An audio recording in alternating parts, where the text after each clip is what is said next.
Last month, we spoke with Kim Ford, a local accountant who had the privilege of meeting with White House officials to talk about the fiscal cliff deal. Now that it's a done deal, we thought it'd be good to bring her back. Kim, welcome back. Good to see you again. Happy New Year. I asked you just during the break how much of what you all discussed was in that package deal, and you said none of it.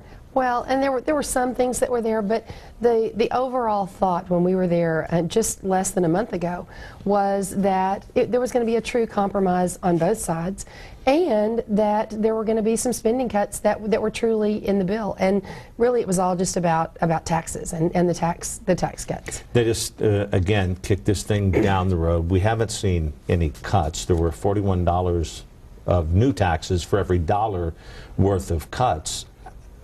How, in the talks that when you were there, are we realistically going to see some cuts come out of a package when we get down the road, 2 months, 3 months down the road? Well, I hope we do. And we're looking at the debt ceiling that we've got to deal with, and they've got some big issues that they've got to deal with within the next 2 months. So I think hopefully we'll see some things change pretty quickly. Did it surprise you what came out of this package? No. Not really, Because? because this is what normally happens. I mean, I was hopeful that something would happen right before the end of the year, and actually nothing happened before the end of the year. It happened right at the beginning of the year. And this is what we've been seeing for the past few years, and it's a little frustrating for everyone.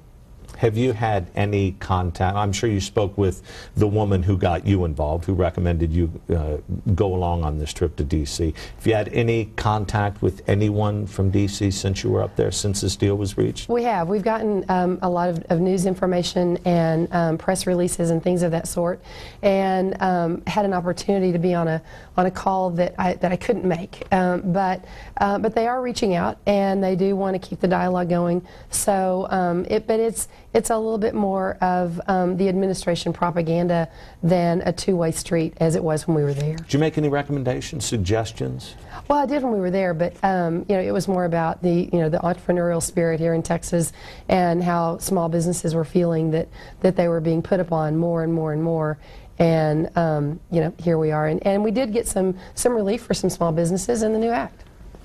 In the discussions with those entitlement cuts, now both sides said they were going to each side was going to have to compromise some to give a little bit, but there hasn't been a whole lot of give and take on this. When we get into this, the next deal, do you expect to see anybody give either way? I think they have to, because they're so far apart on the spending issues and on the debt ceiling, and so somebody's got to give at some point. Mm-hmm. What would you like to see come out of it?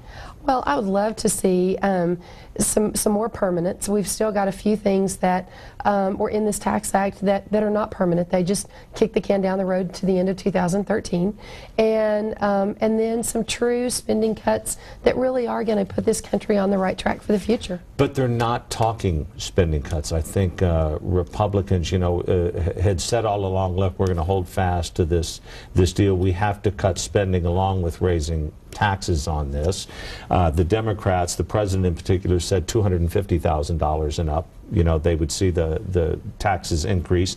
He moved that to $400,000, but we're not seeing the tax cuts. I mean, we're not seeing the entitlement cuts. Right, and they're saying that's round two.